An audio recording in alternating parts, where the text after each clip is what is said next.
I'd like to tell you about the strangest secret in the world. Some years ago, the late Nobel Prize-winning Dr. Albert Schweitzer was being interviewed in London, and a reporter asked him, "Doctor, what's wrong with men today?" And the great doctor was silent a moment, and then he said, "Men simply don't think." It's about this that I want to talk with you. We live today in a golden age. This is an era that man has looked forward to, dreamed of, and worked toward for thousands of years. But since it's here, we pretty well take it for granted. We in America are particularly fortunate to live in the richest land that ever existed on the face of the earth, a land of abundant opportunity for everyone. But do you know what happens? Well, let's take 100 men who start even at the age of 25. Do you have any idea what will happen to those men by the time they're 65? These 100 men who all start even at the age of 25 believe they're going to be successful. If you ask any one of these men if he wanted to be a success, he'd tell you he did. And you'd notice that he was eager toward life, that there was a certain sparkle to his eye, an erectness to his carriage, and life seemed like a pretty interesting adventure to him. But by the time they're 65, 1 will be rich. 4 will be financially independent. 5 will still be working. 54 will be broke.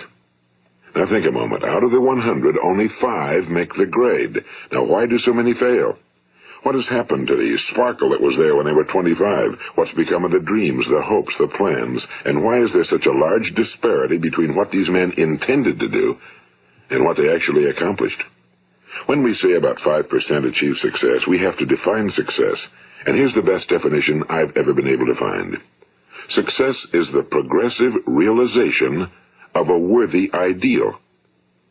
If a man is working toward a predetermined goal and knows where he's going, that man is a success. If he's not doing that, he's a failure. Success is the progressive realization of a worthy ideal. Rollo May, the distinguished psychiatrist, wrote a wonderful book called Man's Search for Himself. And in this book he says, the opposite of courage in our society is not cowardice. It is conformity. And there you have the trouble today. It's conformity, people acting like everyone else without knowing why, without knowing where they're going.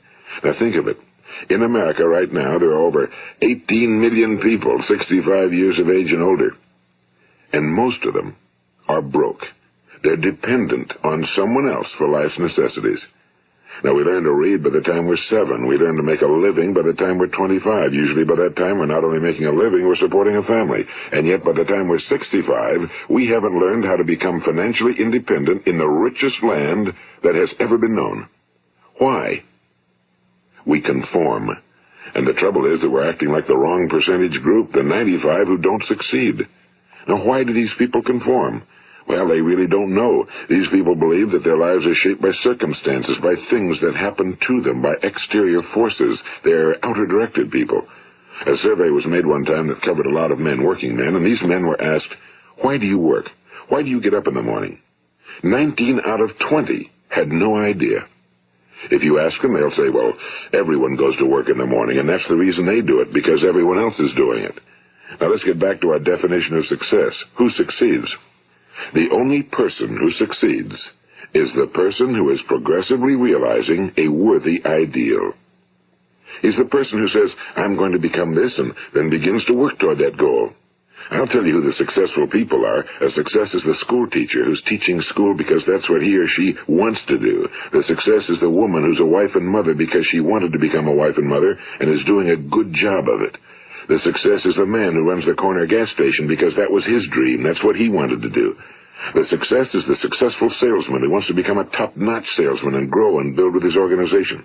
A success is anyone who is doing deliberately a predetermined job because that's what he decided to do deliberately. But only 1 out of 20 does that. That's why today there isn't really any competition unless we make it for ourselves. Instead of competing, all we have to do is create. You know, for 20 years, I looked for the key which would determine what would happen to a human being. Was there a key I wanted to know which would make the future a promise that we could foretell to a large extent? Was there a key that would guarantee a person's becoming successful if he only knew about it and knew how to use it? Well, there is such a key, and I've found it.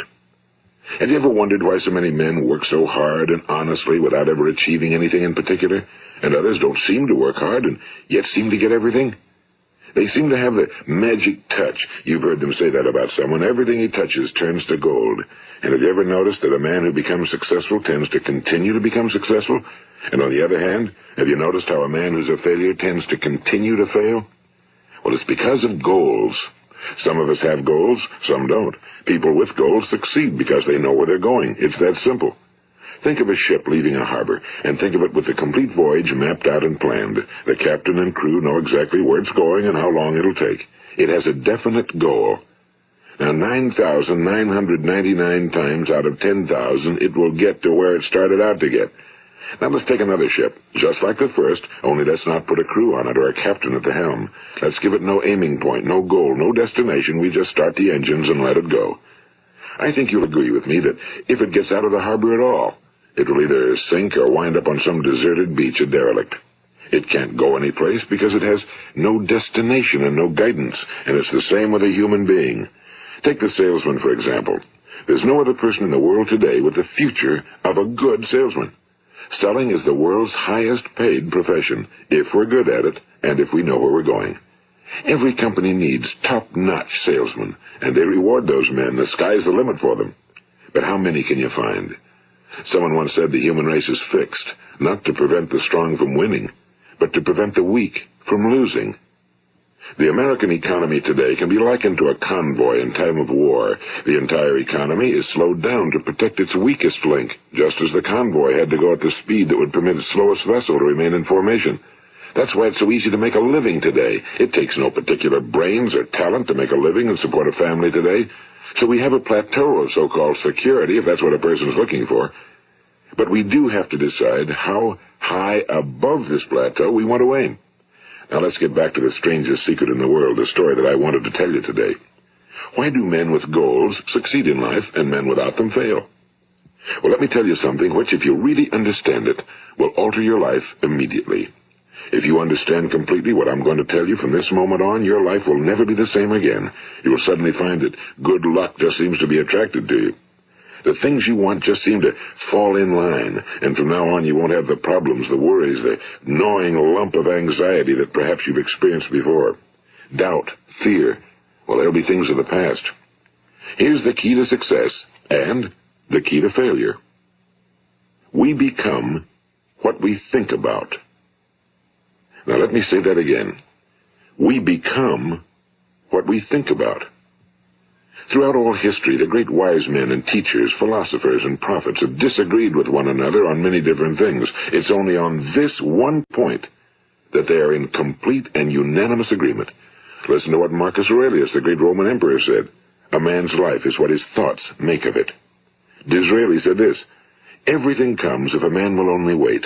I've brought myself by long meditation to the conviction that a human being with a settled purpose must accomplish it, and that nothing can resist a will that will stake even existence for its fulfillment. Ralph Waldo Emerson said this, a man is what he thinks about all day long. William James said, the greatest discovery of my generation is that human beings can alter their lives by altering their attitudes of mind. And he also said, we need only in cold blood act as if the thing in question were real, and it will become infallibly real by growing into such a connection with our life that it will become real. It will become so knit with habit and emotion that our interest in it will be those which characterize belief. And he also said, if you only care enough for a result, you will almost certainly attain it. If you wish to be rich, you will be rich. If you wish to be learned, you will be learned. If you wish to be good, you will be good. Only you must then really wish these things and wish them exclusively, and not wish at the same time 100 other incompatible things just as strongly. In the Bible you read in Mark 9:23, if thou canst believe, all things are possible to him that believeth. My old friend Dr. Norman Vincent Peale put it this way, this is one of the greatest laws in the universe. Fervently do I wish I had discovered it as a very young man. It dawned upon me much later in life, and I found it to be one of the greatest, if not my greatest discovery outside of my relationship to God. The great law, briefly and simply stated, is that if you think in negative terms, you will get negative results. If you think in positive terms, you will achieve positive results. That is the simple fact, he went on to say, which is at the basis of an astonishing law of prosperity and success. In 3 words, believe and succeed. William Shakespeare put it this way: our doubts are traitors and make us lose the good we oft might win by fearing to attempt.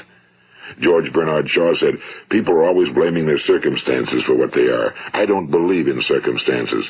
The people who get on in this world are the people who get up and look for the circumstances they want, and if they can't find them, make them. Well, it's pretty apparent, isn't it?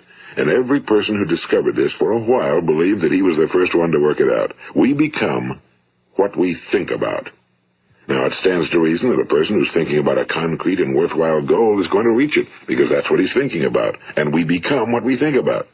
Conversely, the man who has no goal, who doesn't know where he's going, and whose thoughts must therefore be thoughts of confusion and anxiety and fear and worry, becomes what he thinks about.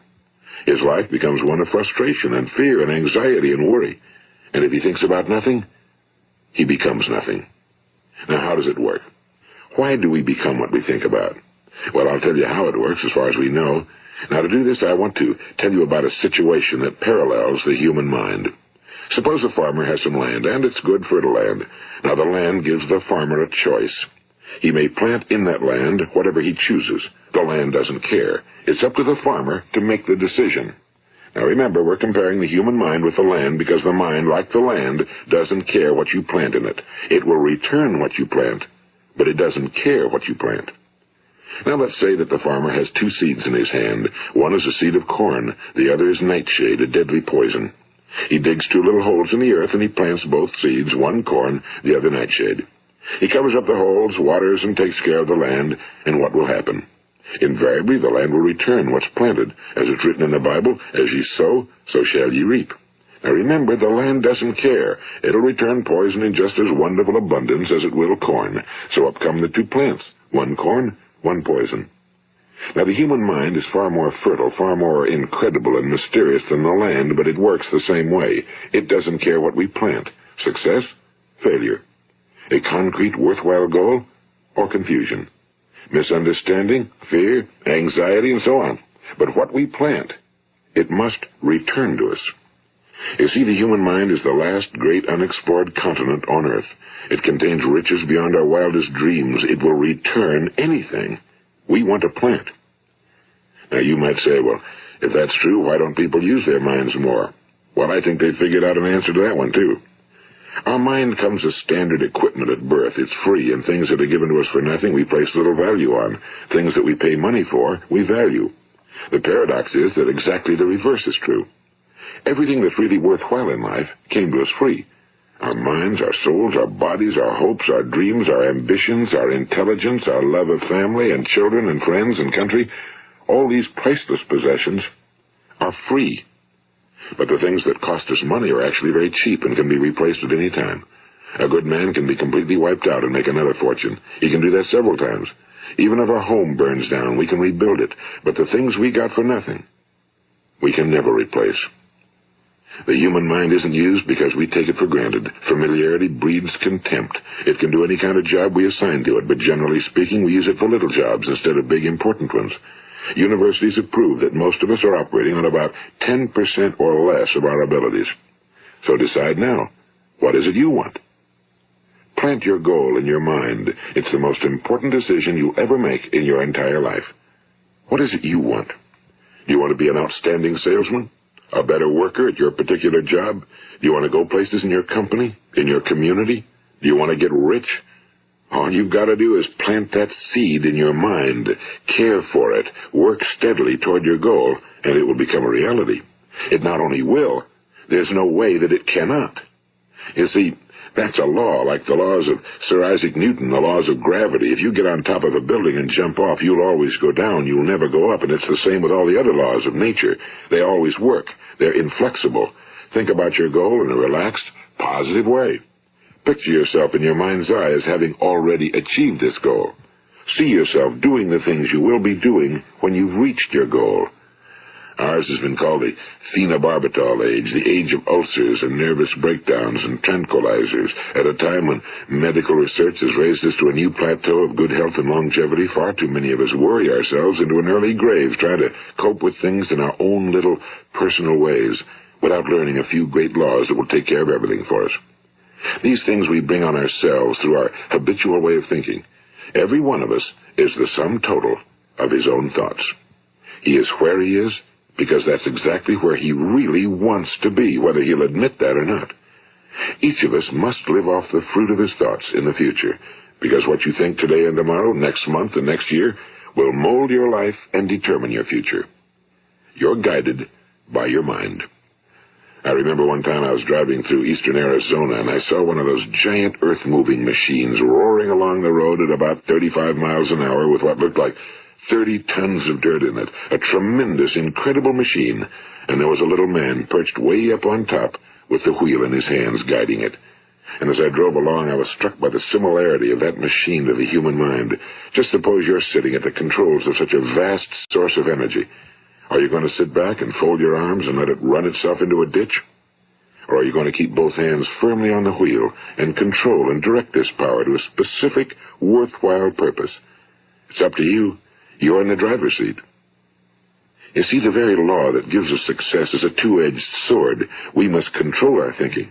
The same rule that can lead a man to a life of success, wealth, happiness, and all the things he ever dreamed of for himself and his family.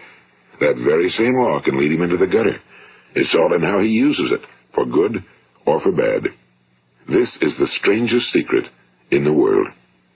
Now, why do I say it's strange, and why do I call it a secret? Actually, it isn't a secret at all. It was first promulgated by some of the earliest wise men, and it appears again and again throughout the Bible, but very few people have learned it, understand it. That's why it's strange, and why for some equally strange reason it virtually remains a secret. I believe that you could go out and walk down the main street of your town and ask one man after another what the secret of success is, and you probably wouldn't run into one man in a month who could tell you. Now, this information is enormously valuable to us if we really understand it and apply it. It's valuable to us not only for our own lives, but the lives of those around us, our families, employees, associates, and friends. Life should be an exciting adventure. It should never be a bore. A man should live fully, be alive. He should be glad to get out of bed in the morning. He should be doing a job he likes to do because he does it well. One time I heard Grove Patterson, the great late editor-in-chief of the Toledo Daily Blade, make a speech, and as he concluded his speech, he said something I've never forgotten. He said, "My years in the newspaper business have convinced me of several things. Among them, that people are basically good, and that we came from someplace, and we're going someplace. So we should make our time here an exciting adventure. The architect of the universe didn't build a stairway leading nowhere." And the greatest teacher of all, the carpenter from the plains of Galilee, gave us the secret time and time again. As ye believe, so shall it be done unto you. I've explained the strangest secret in the world and how it works. Now, on this side, I want to explain how you can prove to yourself the enormous returns possible in your own life by putting this secret to a practical test. I want you to make a test that will last 30 days. It isn't going to be easy, but if you'll give it a good try, it will completely change your life for the better. Now, back in the 17th century, Sir Isaac Newton, the English mathematician and natural philosopher, gave us some natural laws of physics which apply as much to human beings as they do to the movement of bodies in the universe. And one of these laws is that for every action, there is an equal and opposite reaction. Simply stated, as it applies to you and me, it means we can achieve nothing without paying the price. The results of your 30-day experiment will be in direct proportion to the effort you put forth. To be a doctor, you must pay the price of long years of difficult study. To be successful in selling, and remember that each of us succeeds to the extent of his ability to sell. Selling our families on our ideas, selling education in schools, selling our children on the advantages of living the good and honest life, selling our associates and employees on the importance of being exceptional people. To, of course, the profession of selling itself. But to be successful in selling our way to the good life, we must be willing to pay the price. Now, what is that price? Well, it's many things. First, it's understanding emotionally, as well as intellectually, that we literally become what we think about, that we must control our thoughts if we're to control our lives. It's understanding fully that as ye sow, so shall ye reap. Second, it's cutting away all fetters from the mind and permitting it to soar as it was divinely designed to do. It's the realization that your limitations are self-imposed and that the opportunities for you today are enormous beyond belief. It's rising above narrow-minded pettiness and prejudice. And third, it's using all your courage to force yourself to think positively on your own problem, to set a definite and clearly defined goal for yourself, to let your marvelous mind think about your goal from all possible angles, to let your imagination speculate freely upon many different possible solutions, to refuse to believe that there are any circumstances sufficiently strong to defeat you in the accomplishment of your purpose, to act promptly and decisively when your course is clear, and to keep constantly aware of the fact that you are, at this moment, standing in the middle of your own acres of diamonds, as Russell Conwell used to point out. And fourth, save at least 10% of every dollar you earn. It's also remembering that no matter what your present job, it has enormous possibilities, if you're willing to pay the price. Now let's just go over the important points in the price each of us must pay to achieve the wonderful life that can be ours. It is, of course, worth any price. 1. You will become what you think about. 2. Remember the word imagination and let your mind begin to soar. 3. Courage. Concentrate on your goal every day. 4. Save 10% of what you earn. And 5. Action. Ideas are worthless unless we act on them. Now, I'll try to outline the 30-day test I want you to make. Keep in mind that you have nothing to lose by making this test and everything you could possibly want to gain. There are 2 things that may be said of everyone. Each of us wants something, and each of us is afraid of something. I want you to write on a card what it is you want more than anything else.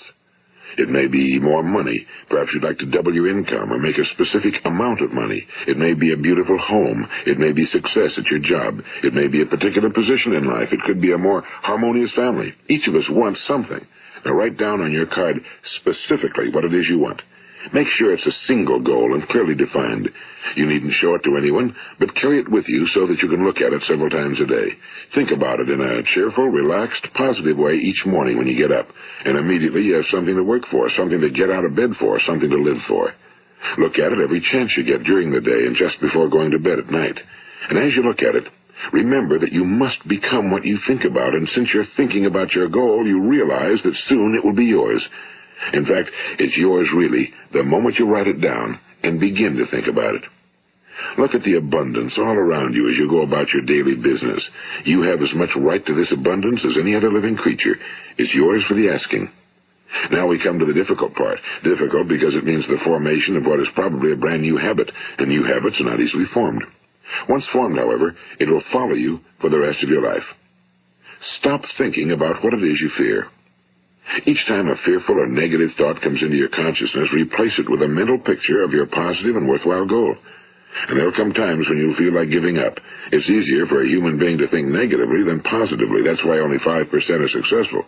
You must begin now to place yourself in that group. For 30 days, you must take control of your mind. It will think about only what you permit it to think about. Each day for this 30-day test, do more than you have to do. In addition to maintaining a cheerful, positive outlook, give of yourself more than you've ever done before. Do this knowing that your returns in life must be in direct proportion to what you give. The moment you decide on a goal to work toward, you're immediately a successful person. You are then in that rare and successful category of people who know where they're going. Out of every 100 people, you belong to the top 5. Don't concern yourself too much with how you're going to achieve your goal. Leave that completely to a power greater than yourself. All you have to do is know where you're going. The answers will come to you of their own accord and at the right time. Remember these words from the Sermon on the Mount, and remember them well. Keep them constantly before you this month of your test. Ask, and it shall be given you. Seek, and ye shall find. Knock, and it shall be opened unto you. For every one that asketh receiveth, and he that seeketh findeth, and to him that knocketh it shall be opened. It's as marvelous and as simple as that. In fact, it's so simple that in our seemingly complicated world, it's difficult for an adult to understand that all he needs is a purpose and faith. For 30 days, Do your very best. If you're a salesman, go at it as you've never done before, not in a hectic fashion, but with the calm, cheerful assurance that time well spent will give you the abundance in return you deserve and want. If you're a homemaker, devote your 30-day test to completely giving of yourself without thinking about receiving anything in return, and you'll be amazed at the difference it makes in your life. No matter what your job, do it as you've never done it before for 30 days. And if you've kept your goal before you every day, you'll wonder and marvel at this new life you've found. Dorothea Brand, the outstanding editor and writer, discovered it for herself and tells about it in her fine book, Wake Up and Live. Her entire philosophy is reduced to the words, act as though it were impossible to fail. She made her own test with sincerity and faith, and her entire life was changed to one of overwhelming success. Now, you make your test for 30 full days. Don't start your test until you've made up your mind to stick with it. You see, by being persistent, you're demonstrating faith. Persistence is simply another word for faith. If you didn't have faith, you'd never persist. If you should fail during your first 30 days, by that I mean suddenly find yourself overwhelmed by negative thoughts, you've got to start over again from that point and go 30 more days. Gradually, your new habit will form until you find yourself one of that wonderful minority to whom virtually nothing is impossible. And don't forget the card. It's vitally important as you begin this new way of living. On one side of the card, write your goal, whatever it may be. On the other side, write the words we've quoted from the Sermon on the Mount. Ask, and it shall be given you.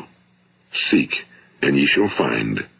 Knock, and it shall be opened unto you. Nothing great was ever accomplished without inspiration. See that during these crucial first 30 days, your own inspiration is kept at a peak. And above all, don't worry. Worry brings fear, and fear is crippling. The only thing that can cause you to worry during your test is trying to do it all yourself. Know that all you have to do is hold your goal before you. Everything else will take care of itself. Remember also to keep calm and cheerful. Don't let petty things annoy you and get you off course. Now, since making this test is difficult, some will say, why should I bother? Well, look at the alternative. No one wants to be a failure. No one really wants to be a mediocre individual. No one wants a life constantly filled with worry and fear and frustration. Therefore, remember that you must reap that which you sow. If you sow negative thoughts, your life will be filled with negative things. If you sow positive thoughts, your life will be cheerful, successful, and positive. Now, gradually, you will have a tendency to forget what you've heard on this recording. Play it often. Keep reminding yourself of what you must do to form this new habit. Gather your whole family around at regular intervals and listen to what's been said here.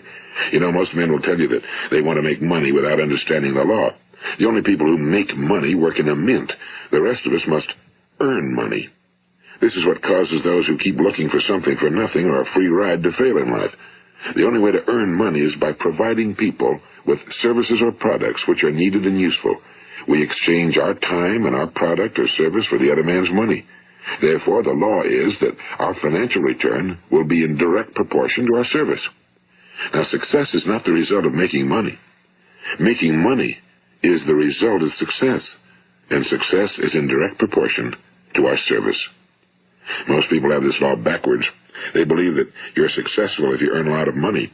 The truth is that you can only earn money after you're successful. It's like the story of the man who sat in front of the stove and said to it, give me heat, and then I'll add the wood. How many men and women do you know, or do you suppose there are today, who take the same attitude toward life? There are millions. We've got to put the fuel in before we can expect heat. Likewise, we've got to be of service first before we can expect money. Don't concern yourself with the money. Be of service, build, work, dream, create. Do this, and you'll find there's no limit to the prosperity and abundance that will come to you. Prosperity, you know, is founded upon a law of mutual exchange. Any person who contributes to prosperity must prosper in turn himself. Sometimes the return will not come from those you serve, but it must come to you from someplace, because that's the law. For every action, there is an equal and opposite reaction. As you go daily through your 30-day test period, remember that your success will always be measured by the quality and quantity of service you render, and money is a yardstick for measuring this service. No man can get rich himself unless he enriches others. Now, there are no exceptions to a law. You can drive down any street in America and from your car estimate the service that's being rendered by the people living on that street. Had you ever thought of this yardstick before? It's interesting. Some, like ministers and priests and other devoted people, measure their returns in the realm of the spiritual, but again, their returns are equal to their service. Once this law is fully understood, any thinking person can tell his own fortune. If he wants more, he must be of more service to those from whom he receives his return. If he wants less, he has only to reduce his service. This is the price you must pay for what you want. If you believe you can enrich yourself by deluding others, you can end only by deluding yourself. It may take some time, but just as surely as you breathe, you'll get back what you put out. Don't ever make the mistake of thinking you can avert this. It's impossible.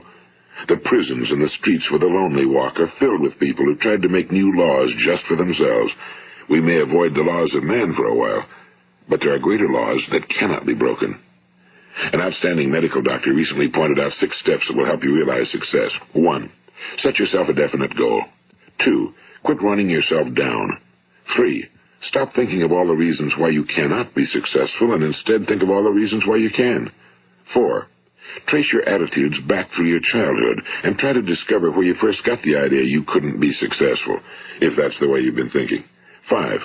Change the image you have of yourself by writing out a description of the person you would like to be. And 6. Act the part of the successful person you have decided to become. The doctor who wrote those words is a noted West Coast psychiatrist, Dr. David Harold Fink.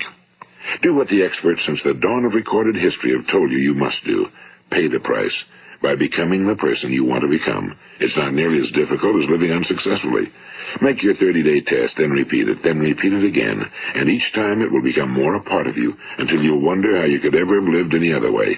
Live this new way, and the floodgates of abundance will open and pour over you more riches than you may have dreamed existed. Money? Yes, lots of it. But what's more important, you'll have peace.